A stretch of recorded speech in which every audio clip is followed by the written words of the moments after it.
Bismillahirrahmanirrahim. Assalamualaikum warahmatullahi wabarakatuh. Para pemirsa yang dirahmati Allah, pada perjumpaan kita kali ini kami akan menyajikan kajian dari Kiai Haji Mukhlason Rosyid atau Guson dari Mojokerto. Marilah kita simak bersama. Assalamualaikum warahmatullahi wabarakatuh. Nun sewu Gus menika mukadimah nderek ingkang dateng kajeng kemawon. Terusipun kula langsung menika dalam unek-unek dalam batin kula niku nyuwun pirsa nggih menika masalah siksa kubur Gus. Kan kadang-kadang sedaya kathah masalah cerita siksa kubur. Lah siksa kubur menika dari pandangan syariat kados pundi, pandangan hakikat niku kados pundi. Terusipun kersanipun kula paham lan mungkin kanca-kanca menika paham, terusipun kersanipun langkung dalam pikiran langkung cerah. Cekap semanten atur kula dumateng panjenengan mbok menawi wonten kiranipun kawula nyuwun pangapunten. Wassalamualaikum warahmatullahi wabarakatuh. Waalaikumsalam warahmatullahi wabarakatuh. Siksa kubur yang ditanyakan. Siksa itu kan nggak enak Pak ya. Azab. Bahasa Qur'annya adalah azab. Azab atau siksa itu pasti sesuatu yang tidak enak. Hati jenengan ketika mendapatkan sesuatu terus hati sampean itu nggak enak, itu Anda siksa. Anda itu disiksa. Hajatan, hujan terus, hati gak enak. Anak, istri, itu tidak sesuai dengan planning Anda. Akhirnya hati Anda panas, gak enak. Itu siksa. Kubur, apa sih kubur itu? Kubur itu sesuatu yang dipendam. Kalau kita bicara alam kubur ini berkenaan dengan bahasa Quran barzah. Barzah dijawakan berpecah. Berarti masuk ke liang kubur. Secara syariat kita sudah sering dengar siksa kubur dari berbagai makalah. Yang jelas ruhaniah kita itu disiksa oleh Allah. Mengapa sebab? Secara syariat karena kita saat di dunia menentang Allah. Jelas nggih? Lah, bentuk siksanya apa secara syariat? Wa min waraihim barzakhun. Anda dimasukkan alam barzah gelap gulita. Arwah, kalau jasad sih ya mesti aja sendirian di dalam. Gelap, nggak ada lampunya memang secara jasmani. Tapi ruhaniah kita mengapa gelap? Karena waktu di dunia kita juga masih gelap pada Allah. Akhirnya dimasukkan barzah. Secara hakikat bagaimana siksa kubur? Gak usah nunggu kita mati. Di dunia.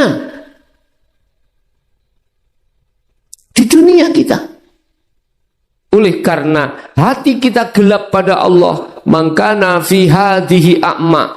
Siapa Anda ketika saat di dunia mata hatinya buta terhadap Allah, Anda pasti akan mengalami siksaan Allah.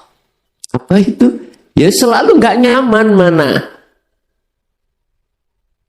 Musim hujan datang, gerutu. Kemarau tadi panas, gerutu. Kita dagang Pak. Laba sedikit gerutu, apalagi rugi. Itu pasti Pak, manusiawiah. Maksud hati aku beli barang ini 100.000, Jadi ya nanti 150 atau 200. Lah kok yang membeli itu Anda dibateni sarepes. Gelem Mbak Mboten? Pasti jenengan ngomong, mending tak batangno. Lah gitu toh. Saya biarkan gitu. Apalagi nanti kita itu jatuh kolab. Dagangan habis, uang gak megang, bank tiap bulan awe-awe. Sumpah jenengan, ketidakketenangan ruhaniah kita itu berarti siksa kubur hakikate. Lagi bagaimana kita bisanya keluar Bapak Ibu dari siksa itu? Mudah. Kalau Anda mau mengikuti teladan Rasulullah, pasti akan bisa keluar. Apa itu? Ruhaniah kita betulin, Pak. Bukan hanya betulin jasmania, tetapi juga ruhani. Dengan cara apapun silahkan. Ada Pak, orangnya agama bukan Islam. Ada ini. Dia pun bukan orang kaya, juga bukan pejabat. Katakanlah iki sobiin, orang sobiin. Dia nggak pernah sholat secara wong Islam nih, wong agamanya itu gak jelas. Ning KTP ning kelurahan di kelurahan Islam, tapi ora tahu salat, kumpulan tahlilan yo tidak, tapi nek RT-an ikut. Karena ketika RT-an itu dia itu arisan gak ada kegiatan agama. Kalau diundang tahlil juga gak berani datang, anaknya disuruh. Kaya tidak, terpandang juga tidak, pas-pasan. Tapi nyaman hati ini. Nyaman hatinya. Gak ada rasa khawatir. Apalagi takut. Baik takut terhadap orang atau enggak belas. Kapanpun dia siap. Terus dia kok nyaman hatinya. Istrinya diambil orang, yo gak ngamuk-ngamuk. Iya, malah begini dipanggil si lakinya, didudukkan. Istriku, mau kau ikut itu? Kalau mau silakan. Ada orang laki seperti ini. Pasti kita mengatakan itu suami sampel. Gitu Pak ya? Saya bercerita karena fakta di lapangan ada. Terus bagaimana indallah, di mata Allah orang yang seperti ini? Saya kalau menjawab dari sisi hakikat terus sampai terima syariat, tukaran Pak. Betul tukaran.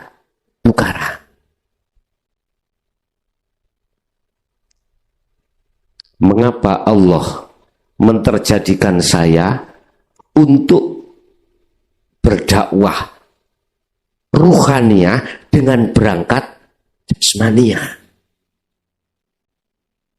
Karena memang zamannya sekarang banyak orang pinter jasmaniah.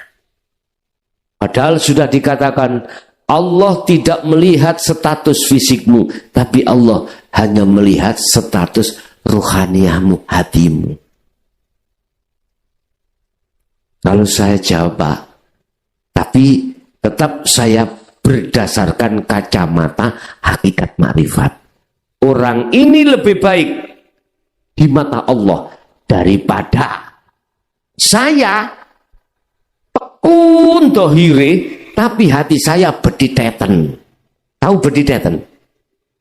Hasud, ria, takabur, iri dan lain sebagainya. Lebih baik dia di mata Allah, nek di mata manusia ya api aku lu penggone ngaji ya ta, nyekel pondok, salat gak tahu ditinggal ke, apalagi poso, haji ben tahun Pak, sugih pisan, kepala desa kok. Gitu ya. Lah pandangan manusia jelas jempol saya. Gak terima jempol 1 ditambahi 4 jempolnya. Tapi dipandang Allah, di mata Allah. Ulaika kal an'am balhum adol. Saya itu seperti binatang. Bahkan lebih kejam dari binatang. Iya. Umat saya perkosa. Kau harus kasih 10% dari hakmu. Apa jenenge? Hasil kekayaanmu. 10% tiap bulan. Tak peres Pak. Kau harus memuja aku. Engko nek beat kau tak kongon sujud ning ngarepku. Bayuh Fir'aun ni. Subhanallah. Saya hadir di sini di tengah-tengah umat meluruskan apa yang pernah disampaikan Rasulullah. Urusan Anda percaya gak percaya tutu urus aku, bukan urusan saya. Amanah yang diberikan pada saya walaupun berat kami rasa tetap kami sampaikan sebab ana nadhirum mubin. Saya hanya menyampaikan saja. La ikraha fiddin. Tidak ada paksaan bagi Anda untuk menerima atau menolak. Itu hak asasi. Jadi kembali kepada siksa kubur. Anda tidak akan terjadi barzah manakala di dunia barzah Anda sudah tiada. Siksa kubur Anda tidak akan terjadi setelah kematian manakala ketika saat di dunia siksa kuburmu di dunia secara hakikat barzah itu sudah kau hilangkan. Barzahun itu adalah sebuah dinding Pak, dinding yang amat tebal, rohaniah tidak bisa keluar. Apa itu? Asyahwatud dunyawiyah. Rohaniah kita di barzah ambek kesenangan dunia akhirnya tidak bisa. Wa inna ilaihi raji'un. Jelas Pak ya, secara hakikat, secara syariat sampai nek nomponi dengan akal ilmu syariat nggak akan pernah bisa terima. Tapi kalau dengan iman sampean pasti Anda akan bisa terima, nggak kakean protes. Ada lagi, monggo. Assalamualaikum warahmatullahi wabarakatuh. Apunten Gus, balik malih datang masalah alam barzah. Bisa dikatakan alam barzah itu alam pemisah antara alam dunia dalam akhirat. Yang termasuk malah yang masuk di alam barzah itu termasuk orang-orang yang ahli hijab. Orang yang sudah masuk alam barzah itu rohnya tidak bisa keluar. Tapi dikalakan masyarakat umum Gus itu punya pandangan bahwasanya dikala itu orang mungkin istilahnya yang sudah meninggal karena kecelakaan itu mungkin dikatakan rohnya itu bisa gentayangan kemana-mana. Lah itu termasuk makhluk yang seperti itu, termasuk makhluk yang bagaimana Gus? Itu yang pertama. Terus yang kedua, Allah itu menciptakan itu 3 ciptaan, jin, malaikat, dan manusia. Jin itu diciptakan dari api, malaikat diciptakan dari nur, dan manusia diciptakan dari tanah. Nah itu menurut pandangan hakikat penjelasan antara apa istilahnya dari api, nur dan tanah itu yang dimaksud itu yang bagaimana Gus? Terima kasih. Assalamualaikum warahmatullahi wabarakatuh. Waalaikumsalam warahmatullahi wabarakatuh. Alladzina hum yuwaswisu fi sudurin nas minal jinnati wan wanas. Berangkat dari pertanyaan arwah yang gentayangan itu siapa? Katanya dimasukkan barzah. Lah kok gentayangan? Ingatlah, nafsu itu akan membisikkan hatimu, sudurin nas, dada manusia. Berarti maksudnya hati. Nah, nafsu membisikkan di dalam dadamu itu sifatnya nafsu dari unsur nyatane nafsu minal jin. Kemudian kedua minan nas, manusia. Yang intinya iman ruhaniyahmu itu biar selain Allah. Selain Allah. Sebelumnya saya tidak mengurangi rasa hormat di dalam pelajaran-pelajaran yang mengokohkan iman selain Allah. Tidak. Itu karena proses kita memang nggak salah. Pernah toh kita didoktrin manusia disuruh iman makhluk iki yang ngelakoni lah gitu toh. Ingat, dikembalikan pada surat An-Nas itu tadi, itulah bentuknya nafsu membisikkan lewat sesama manusia. Sapa sing ngaji ku yakin lu muklason. Didelok iya muklason, akhirnya metu iman, lho kena bisikan Anda. Enggak bisa menerombol ke dalam sampai ke hidup Allah, enggak bisa karena mengingkari dari sirul asror. Enggak bisa, Pak. Kita ketika suluk kadang-kadang kan diparani mursyid kita, ya toh. Kita yakin itu mursyid kita, gitu toh. Pret. Tak kandani kuwi. Mursyid jenengan lo tidur. Lah apa gentayangan tutuk kono. Sampai diridu minal jin.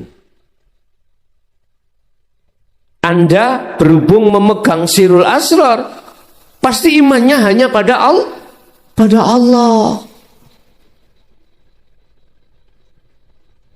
Yang menjadi pertanyaan, siapa yang gentayangan? Jin. Secara halus disebut jin, secara kasar disebut manusia. Berarti nafsu atau iblis itu ada yang halus, ada yang kasar. Iblis yang kasar, ya kita itu manusia. Ayo. Mengapa dikatakan kita adalah ulaika kal an'am bal hum adhal? Kita lo lebih nemen ingkari nang Allah. Laksana gitu loh Pak ya. Laksana seperti sifat kita itu sifat keiblis-iblisan. Sudah jelas tidak boleh di situ hasud, muncul hasud. Sudah jelas dilarang di situ takabur, takabur. Apa enggak seperti iblis? Bukan fisiknya Pak ya, tapi sifat karakter kita seperti iblis. Ana khalaqtani, kulo panjenengan dadekno, kata iblis, minatin dari minanar dari api, sedangkan wa khalaqtahu dan panjenengan dadekno Adam minatin dari api endi? Saya lebih bagus. Mengapa aku harus sujud? Tak gitu tak? Harus tunduk. Aku luwih alim. Aku luwih tua. Lah mengapa saya ikuti uyuhku? Tahu uyuhku? Anak lagi naik daun kok. Takabur. Aku ini wong sugih. Lalu apa aku ngikuti wong melarat ya? Subhanallah. Blegere kita manusia, tapi sifat kita adalah iblis. Orang yang kecelakaan kadang-kadang memang Pak terjadi, kita lewat situ terus ada arwah yang gentayangan gitu. Sebetulnya itu adalah jin, bahasa dohiriyah. Bahasa hakikianya iblis, nafsu yang membisikkan lewat jin mau. Supaya Anda ini beriman terhadapnya. Apalagi dia berjubah Pak. Ambune wangi ya. Iblis yang itu gak pinter. Jaluk apa? Anu mbah hutang kula kathah ana togel elek-elekan.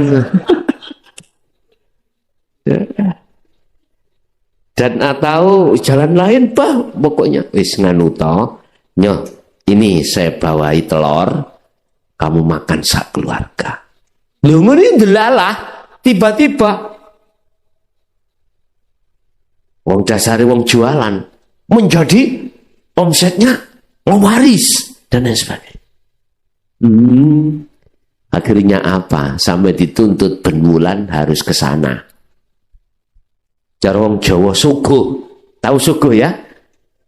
Sesajen. Tambah imanmu tambah kuat. Kepleseti tambah jeru. Jadi saya tegaskan itu adalah minal jin.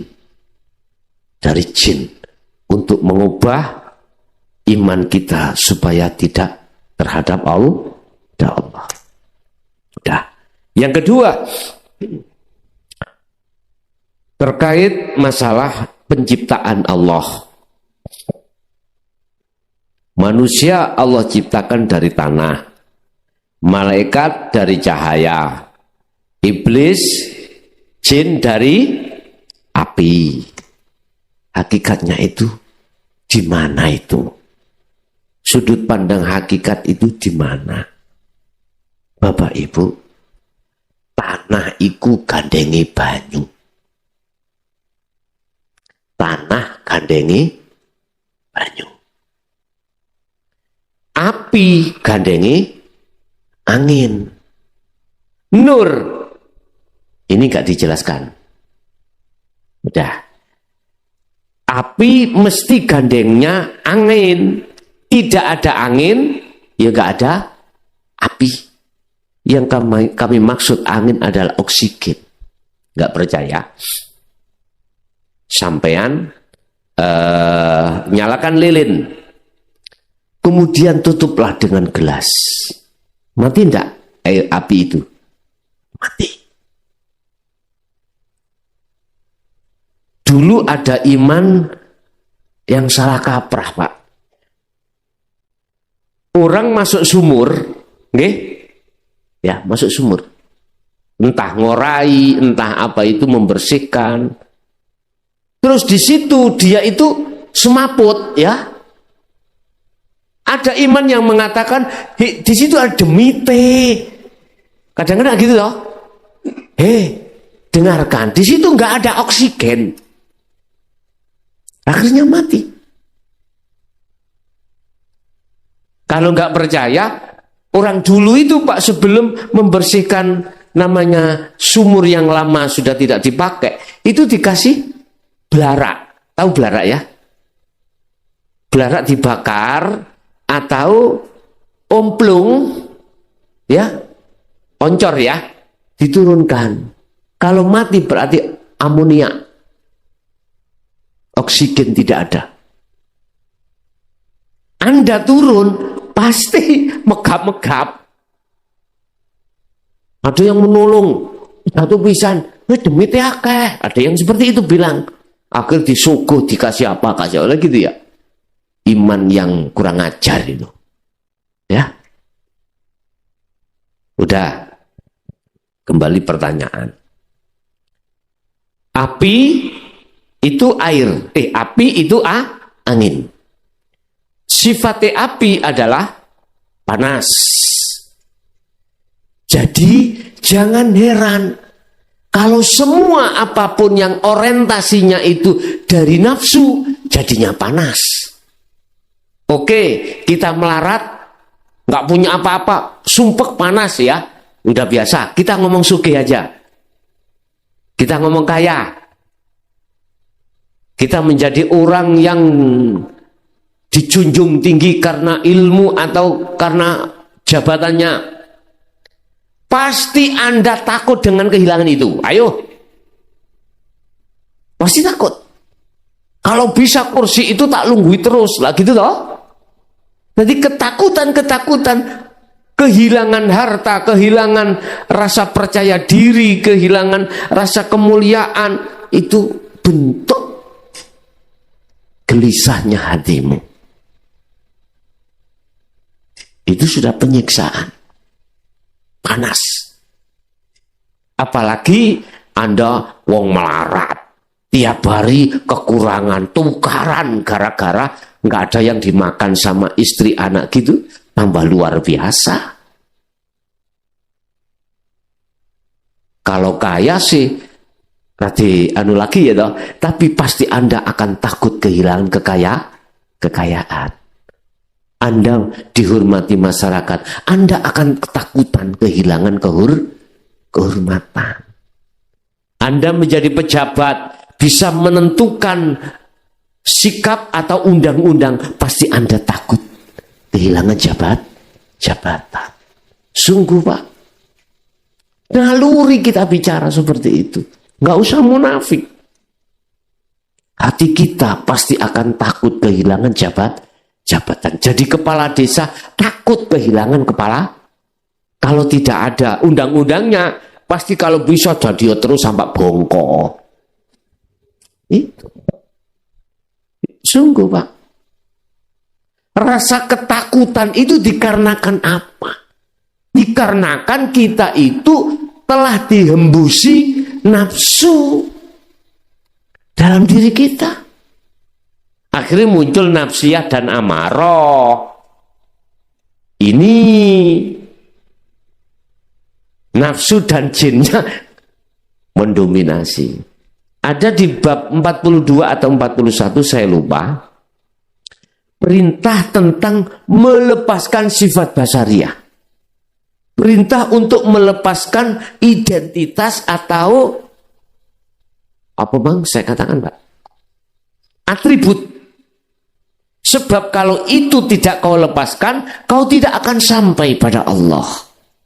Kau tidak akan pernah bisa menerima ajaran Rasulullah ini. Lepaskan.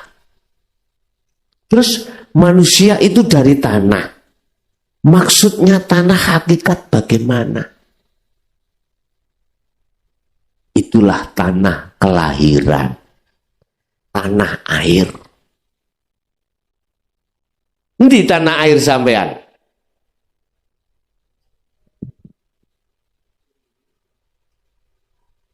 Iki bahasa kinayah Indonesia kinayah iki tapi. Tanah kelahiran sampean kabeh itu adalah al-jannah. Ruhaniyah iku domisilinya ada di surga Pak, tidak di dunia enggak. Yang berdomisili di dunia ini ya kadal, ulo, asu iku. Lah kita manusia ruhaniyah domisilinya adalah surga aslinya. Ayo tak buka syariat. Nabi Adam Allah menciptakan ning di waktu itu surga toh? Surga. Terus Allah ngasih undang-undang terhadap Adam. Adam, kau ingin selamanya di surga? Injih. Semua apa yang kau minta itu sudah disiapkan Allah tanpa Anda itu soro-soro. Siap. Selama kamu tidak makan buah huldi.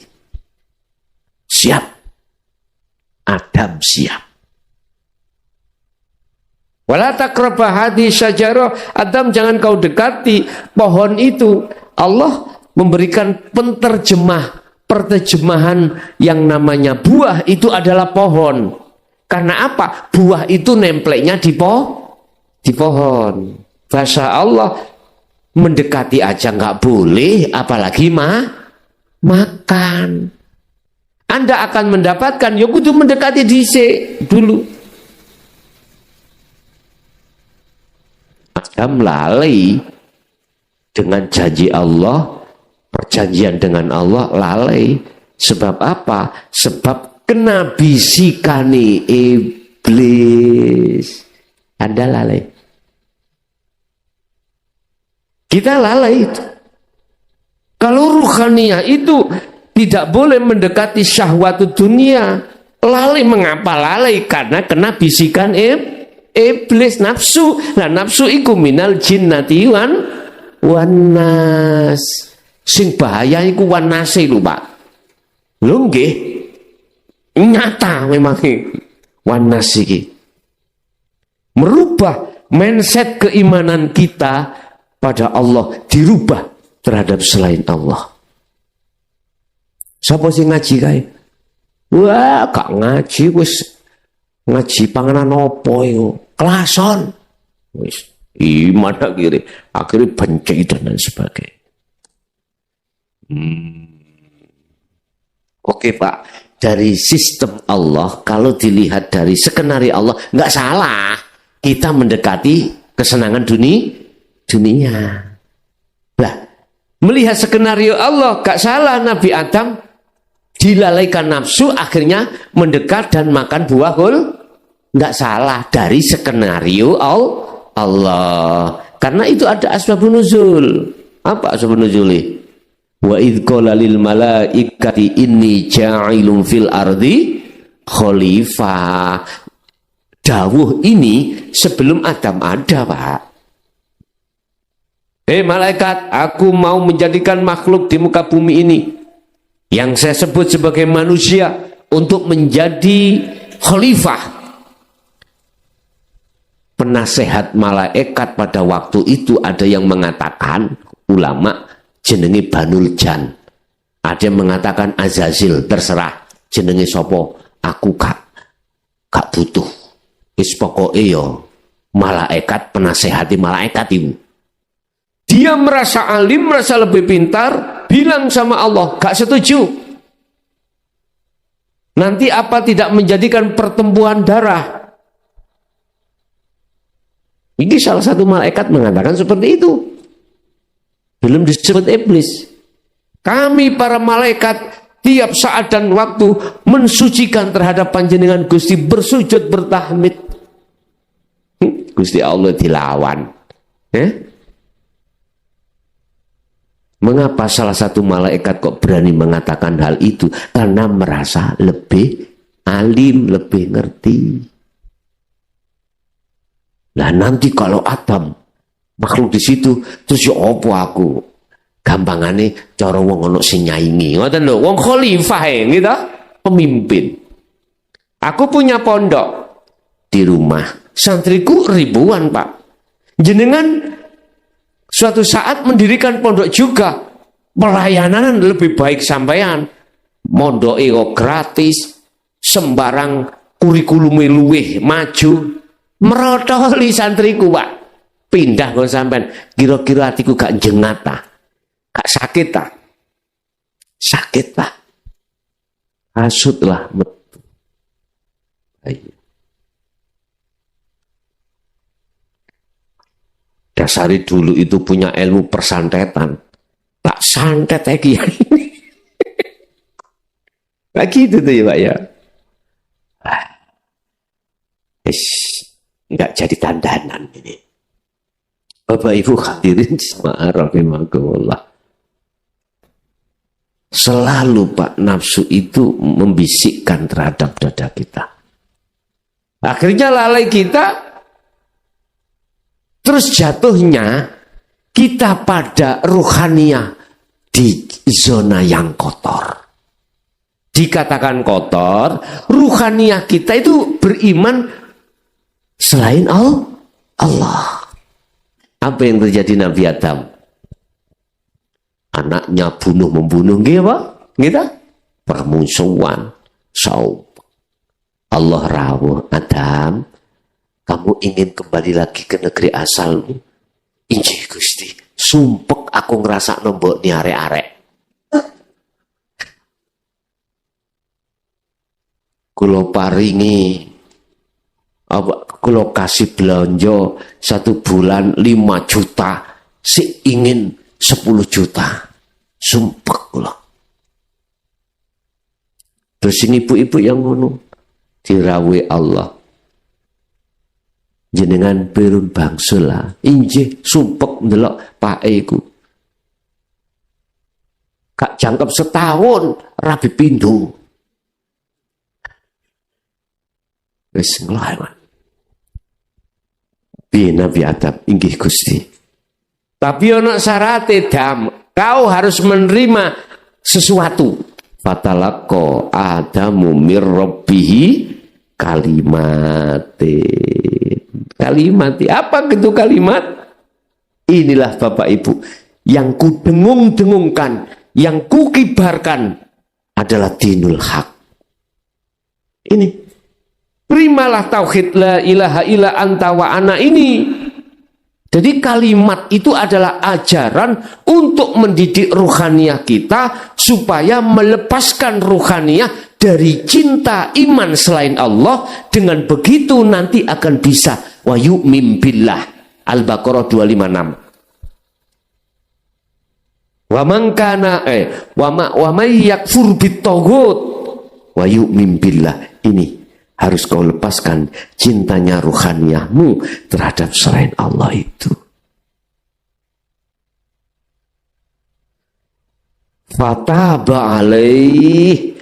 Fataba, maka Allah menerima tobatnya si Adam. Apa? Syirik tadi. Kita menyekutukan Allah. Dalam ayat lain Allah katakan, ini berkenaan dengan langsung Rasulullah Muhammad.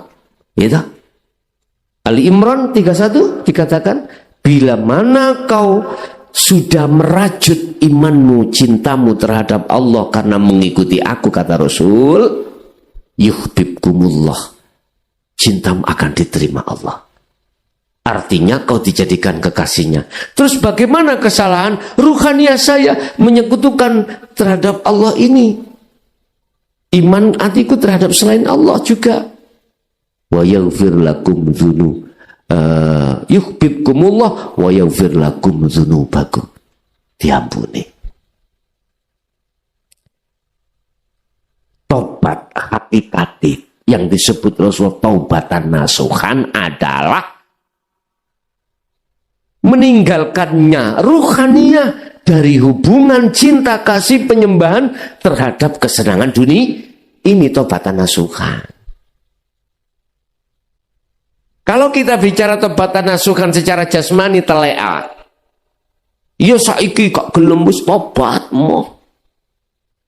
Ya, wis istighfar beribu-ribu kali. Suatu saat ada kesempatan toleh-toleh ibu ika penganang. Ada kesempatan, fasilitas ada, berangkat. Ini namanya tobat lombok. Mari pedes koyok-koyok omoh seperti tidak mau. Kalau sudah enggak pedes, makan mencari pedesan. Ini tobat lombok. Kapok lombok. Ada yang tobat tomat itu ya. Budal tobat mulai kumat. Allah yang karim. Bapak Ibu hadirin jamaah rahimahullah, lah manusia secara hakikiah itu mengapa dikatakan Allah menciptakan dari tanah kelahiran. Kelahiranmu nanti mesti ini surga, akhirat, bukan dunia. Bahasa tanah diambil dari zahiriyah. Lahir kelahiranmu itu di akhirat.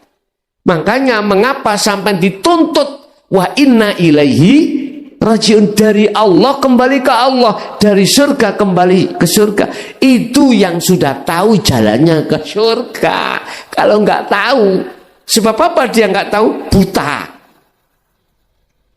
Orang lain pada sibuk dirinya sendiri, nggak mungkin akan bisa menolong pada orang lain. Dia sendiri kebanyakan tidak bisa menolong dirinya sendiri. Apa mungkin dia akan dikatakan bisa menolong orang lain sementara tidak bisa menolong dirinya sendiri?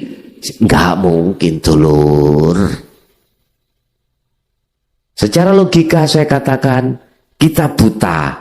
Apa mungkin bisa menuntun orang buta? Gak mungkin. Pasti keprosok yang menuntun dan yang dituntun. Yang bisa menuntun itu adalah orang yang tidak buta, baru bisa menuntun. Syaratnya yang buta dituntun nganut, ya toh? Yang buta gak nganut, apa yang terjadi?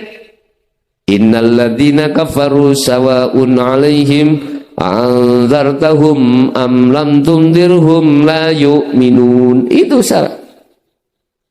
Dikandani, gak dikandani, dituntun, gak dituntun, tetap gak percaya.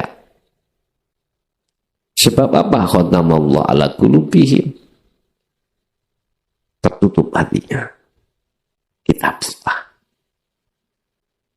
Yang kumaksud buta terhadap Allah, dulur, bukan buta terhadap sesama makhluk, gitu loh.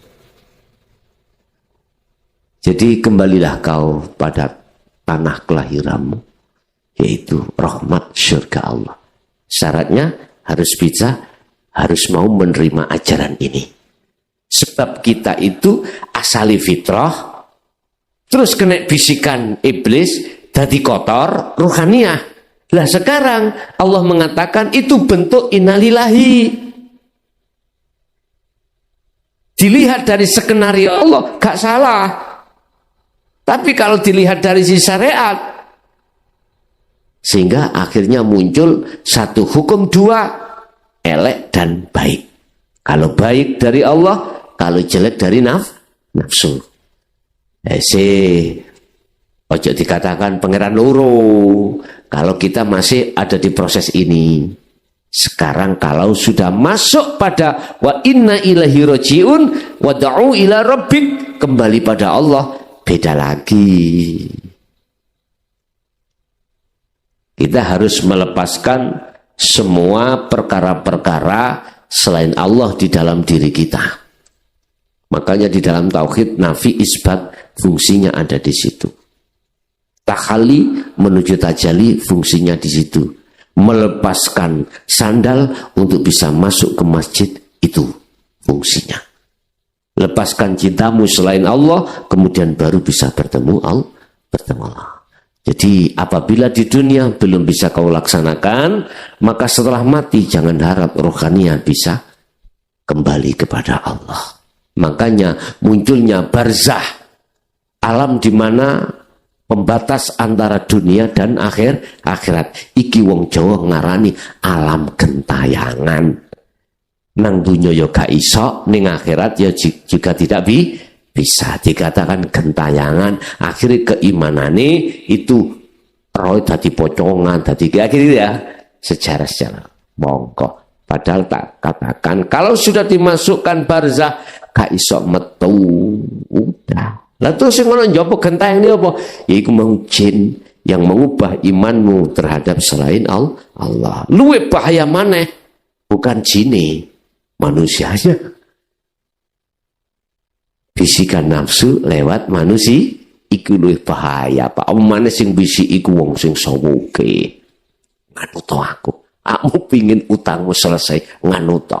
Yo tak utangi. Jelas sampean nggih, lha ngoten nggih. Nggih.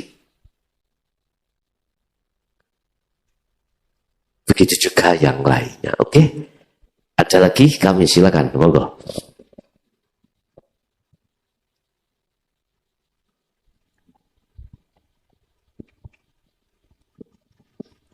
Assalamualaikum warahmatullahi wabarakatuh. Ini ada tablet Gus. Hakikat pun malaikat menika punapa? Matur suwun. Assalamualaikum warahmatullahi wabarakatuh. Waalaikumsalam warahmatullahi wabarakatuh. Iya tadi durung kari malaikat itu durung. Malaikat Allah ciptakan dari nur, ya. Dibekalilah malaikat itu akal. Dengan akal itu dia bisa taat pada Allah. Nafsu hewan dibekali Allah nafsu.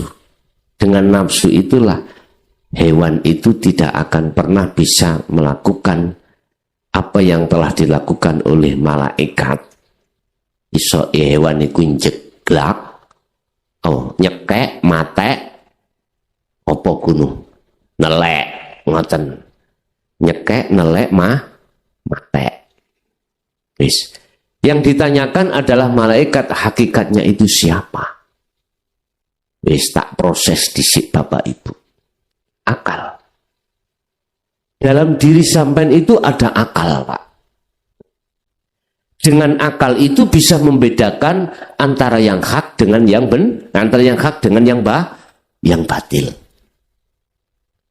Yang konteksnya akal itu akan mengajarkan dan membedakan pada diri ruhaniyah secara syar'i. Iki perintah, ini larangan. Tatkala ruhaniyah itu kena provokasi nafsu, maka ruhaniyah tidak mengikuti akal. Sehingga dijelaskan, manakala ruhaniyah dikuasai nafsu, dia itu lebih jahat dari nafsu atau iblis atau hayawan. Tapi manakala ruhaniyah itu dikuasai oleh akal, maka dia patuhnya pada Allah melebihi patuhnya malaikat. Iki makalah atau sistem yang ada di hukum syariat. Kalau kita tarik dari sisi hakikat sekarang, berangkat dari sejarah Isra Mi'raj Rasulullah. Mengapa Buraq yang statusnya itu sebagai sifat basariyah, malaikat statusnya sebagai sifat basiroh, ketika sudah melewati sab langit 7 itu kok ditinggalkan? Muhammad sendiri yang naik ke Sidratul Muntaha bertemu Allah. Mengapa tidak dibawa ini? Karena Bapak Ibu itu masih termasuk makhluk. Kalau kita masalah taat konteksnya secara hakiki, bukan secara syar'i, secara hakiki. Itu adalah amalia ruhaniyah, bukan amalia jasmani. Malaikatnya jelas nyeseh ini.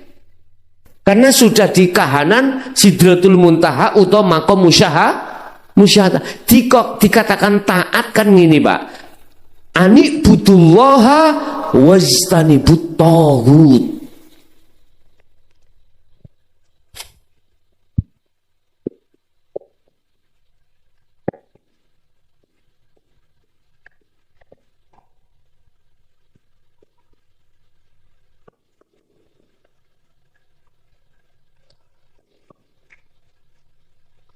Wastanibut taghut. Ani butullaha. arahkanlah hatimu pada Allah, wastanibu, jauhi hatimu atau huta ing piro-piro selain Allah. Itu kan taat. Artinya makrifat. Ya. Yang disebut makrifat itu Allah melihat Allah, bukan makhluk roh bisa melihat Allah. Melihat Allah. Berarti malaikat itu kemana? Enggak ada toh. Itu taat secara hakikat. Jadi malaikat mang taat secara syariat jasmani. Akhirnya kita sesuai dengan hablum minan nas, meninggalkan jasad ini larangan, menjalankan perintah. Ini yo penting. Cuman ada yang lebih penting maneh lagi, ruhaniyah kita. Ketaatan secara hakikat pada Allah itu yang bagaimana? Ingat, tatkala kau taat secara jasmani, sedangkan ruhaniyah Anda belum ada ketaatan pada Allah yang sebenarnya, tak jamin sholat Anda mesti belakrak. Hafidu ala sholawah wassolatil wusta. Kemarin saya sampaikan, wajib kita menjaga sholat 5 waktu. Tapi kalau tidak wassolatil wusta, tidak sholat tunggal, al-wusta itu tunggal, al-wusta itu sholat yang tunggal, maknanya tengah. Tapi as-sholawah itu adalah jamak, wassolati adalah tunggal, disebut al-wusta. Ruhaniyah. Artinya, kau sholat syariat tanpa hakikat, tak jamin ruhaniyahmu itu belakrak. Tapi kalau Anda jasmani sholat, ruhaniyah juga sholat, tak jamin khusyuk. Intinya ada di situ. Ada di situ. Sehingga kita yang belum sampai di ruhaniyah, sholat kita itu kontradiksi, nggak sesuai dengan dawai Allah ini, Al-Baqarah 238. Di dalam ayat ini Al-Baqarah 238 Allah katakan hafidhu ala sholawah, di belakang waqumu lillahi qanitin ay khosyiin, wajib khusyuk. Nyatane kita melakukan gak khusyuk, tabrakan toh Pak Iku, tabrakan. Karena apa? Kita tidak sesuai dengan apa yang didawuhkan Allah itu, karena wassolatil wusta, sholat tunggal ini tidak kita lakukan. Sholat ruhaniyah, hakikat makrifat tidak kita realisasikan di tengah-tengah syariat. Ini persoalannya. Makanya didatangkanlah Muhammad untuk membahas tentang ini supaya umat itu gak asal-asalan sholat, asal kewajiban, asal oleh ganjaran, asal oleh surga. Tidak.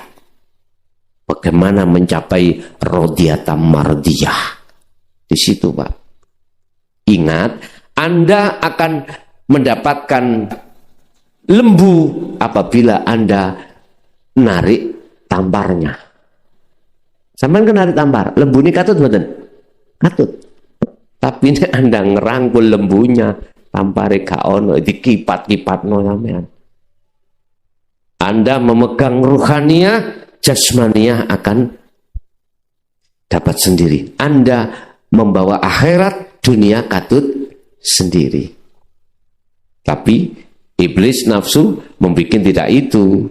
Justru wa yastahibbunal hayatad dunya alal akhirah. Justru diwalik ambek iblis.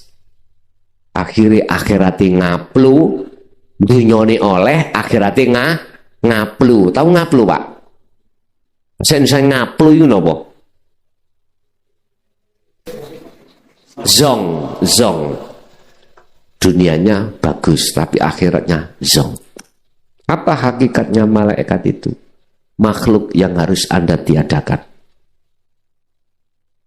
Di dalamnya ada hidup siapa? Allah. Bahasa ahad. Sapa hakikati iblis, sapa hakikati malaikat, sapa hakikati manusia jin. Kalau Anda melihat hidupnya berarti Allah. Iblisnya mana? Sudah tiada. Malaikat sudah tiada. Siapapun tidak ada sudah. La ibsor wa mubsor wa basor. Yang dinamakan di musyahadah, makrifat pada Allah, bahasa ilmu, sudah tiada ada semuanya. Yang ada adalah aku. Akunya siapa? Akunya Allah. Allah bahasa mudah. Bahasa sederhana biar Anda bisa terima. Akunya siapa? Akunya Allah. Tidak ada Tuhan kecuali aku. La ilaha illa ana. Nah, itu maksudnya ada di situ. Otomatis semuanya lebur. Duduk dohir malaikat itu Allah. Duduk Syekh Siti Jenar dohir makhluk itu Allah. Duduk al-halat itu mau Allah dohirnya. La fi jubati illallah. Walaupun dia mengatakan itu, gitu. Tapi kacamata ruhaniyahmu yang harus kau pergunakan melihat hidup di situ. Hidupnya siapa? Allah. Jadi kalau sudah di situ nggak ada persoalan, Pak. Free semuanya, tahu free ya. Ruhaniyah kalau sudah kembali sampai pada Allah rahmat, bahasa syariat anak surga, ya ora kira mudun maneh. Rakiro. Nabi Idris Pak ya. Politik. Kepingin mlebu swarga ben gak metu ya apa? Ya jaluk mati. Jaluk mati. Sebab sudah saya katakan, siapa kalau sudah mati dia masuk surga tidak akan dia diturunkan kembali. Idris bahasanya kepada Allah, si Allah njajal kula. Gusti Allah dipolitiki. Kayak Abu Nawas. Akhirnya dicabut Israel, mati. Dijak nang surga, ono surga, gak gelem mudun. Lah katanya nanti kalau Kaidah mengatakan kalau sapa sing wis mati ya, terus dimasukkan surga gak akan kembali. Sampai saiki Nabi Idris itu sebetulnya adalah pelajaran, Pak. Pelajaran. Artinya gini, Anda kalau sudah menerima ajaran ini dan melakukan kholwat, sudah dimusyahadah, nggak kepingin mudun sampean. Pasti nggak kepingin mudun. Iso terus ruhaniyah ini ada di musyahadah. Memang Pak, di musyahadah terus. Cuman tampilannya di muhadharah, tampilannya di mukasyafah. Tapi asini Anda itu ada di musyahadah terus. Berhubung Allah tahu di politiki makhlukin namanya Idris, jenengan ati politiki bisa? Gak iso. Akhirnya muncullah terjadi proses dari musyahadatul fana ke kamil ke bako. Jatuh bangun. Tapi aja terima dengan akal loh, dengan ilmu syariat loh ini tadi. Enggak masuk. Sampeyan terima dengan ilmu hakikatmu atau imanmu. Bahasa kula ngomong Idris iku mau mulitiki, nguniku ya aja diterima secara akal, Pak. Iso gegeran iki. Boten. Jadi hakikatnya malaikat tinggal kita melihat dari kacamata mana. Kalau kacamata syariat makhluk, ya makhluk. Dia adalah utusan Allah yang diperintahkan untuk melakukan sesuai dengan apa porsinya masing-masing. Tapi kalau dilihat dari kacamata hakikat, hidup siapa? Selain Allah tidak punya hak hidup. Oke? Ada lagi? Cukup Pak, nggih? Ibu enggak ada, Bu? Betul. Bapak Ibu hadirin jamaah rahimakumullah, itulah yang bisa kami sampaikan terkait taklim muta'alim, bahas masalah doa. Walaupun ini tadi tidak terlalu melebar, mudah-mudahan menjadi satu ilmu yang bermanfaat bagi kita dan anak putu kita ila yaumil qiyamah. Lahumul Fatihah. Alhamdulillah, telah kita simak bersama kajian dari Kiai Haji Mukhlason Rosyid atau Gusan dari Mojokerto, pengasuh Pondok Pesantren Miftahul Ulum Jaya Baru, yang tepatnya beralamat di Jalan Perjuangan, Dusun Gelonggongan, Desa Sumber Tebu, Kecamatan Bangsal, Kabupaten Mojokerto, Jawa Timur. Beliau menekankan pendidikan holistik yang fokus pada ilmu tauhid dan tasawuf. Beliau adalah sosok gambaran ulama muda yang mampu menjembatani nilai-nilai keislaman tradisional dengan pendekatan modern. Beliau mengajak pendengarnya untuk tidak hanya memahami Islam secara tekstual saja, tetapi juga memahami maknanya secara spiritual. Beliau menekankan pentingnya mempelajari Islam secara mendalam, tidak hanya aspek lahiriah saja, tetapi juga batinnya. Semoga kajian-kajian dari beliau bisa kita petik manfaat dan hikmahnya, sehingga bisa membawa keberkahan kepada kita di dunia dan akhirat. Amin ya rabbal alamin. Akhirul kalam, wassalamualaikum warahmatullahi wabarakatuh.